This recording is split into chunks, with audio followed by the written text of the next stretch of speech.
Hi friend, আজকে বানাচ্ছি মেথি শাকের পরোটা। আমি বানাচ্ছি না, আজকে মা বানাচ্ছে, তাই আমি একটু ভিডিও করছি। তো যাই হোক, মা এখানে মেথি শাকের জন্য আটা নিয়ে নিয়েছে। আটার মধ্যে একটু লবণ দিয়েছে, হলুদ দিয়েছে আর একটু জোয়ান দিয়েছে। তো জোয়ান দেওয়ার পরে এবার কাঁচা লঙ্কাটা মা কী করেছে, থেতো করে নিয়েছে হামলদিস্তার মধ্যে। তো এখানে দিয়ে দিয়েছে, কারণ ঝালটা বেশ ভালো হবে, আর মেথি শাকের পরোটা একটু ঝাল ঝাল হলে ভালো লাগে।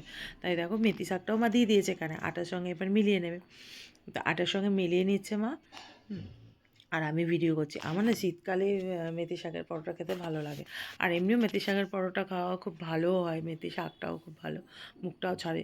তো তাই মা আজকে মাকে বললাম, তাই মা বলে চল তাহলে মেথি শাকের পরোটা বানাই। তো মা দেখো মাখা হয়ে গেছে আটা। আর মা কি ভুলে গেছিলো তেলটা দিতে, তাই জন্য মা এখন আবার উপর থেকে একটু তেল দিয়ে আর 5 মিনিট রেস্টে রেখেছে। এখন এই যে একটা গোলা নিয়েছে, নিয়ে মা বেলছে, পরোটাটা বেলছে। দেখো বেলা হয়ে গেছে, এবার আমাকে মা বেলে বেলে দিয়েছে, তো আমি এবার শেখবো।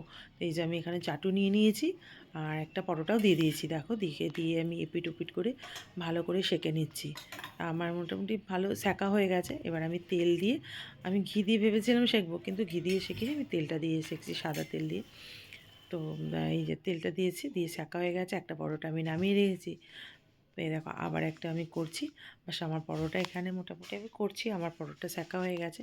তো পরোটার জন্য আমি বললাম কী দিয়ে পরোটা খাবো, এমনি মেথি শাকের পরোটা তো শুধুই খাওয়া যায়। তা যাই হোক, আমি একটা চাটনি বানিয়েছিলাম। তো ওই চাটনিটা টমেটো আর ধনেপাতা আর কড়াইশুঁটি দিয়ে একটা চাটনি বানিয়েছিলাম, ভালো লাগে চাটনিটা খেতে। তো আমি ওই চাটনি দিয়েই আজকে পরোটাটা খাবো। আর দেখো আমি পরোটাটা নিয়ে রেখে দিয়েছি এখানে, খুব পরোটা খুব নরম হয়েছে, এই যে আমি দেখাচ্ছি, মুড়ে দেখাচ্ছি, খুব নরম হয়েছে। বাস আমার এখানেই পরোটা।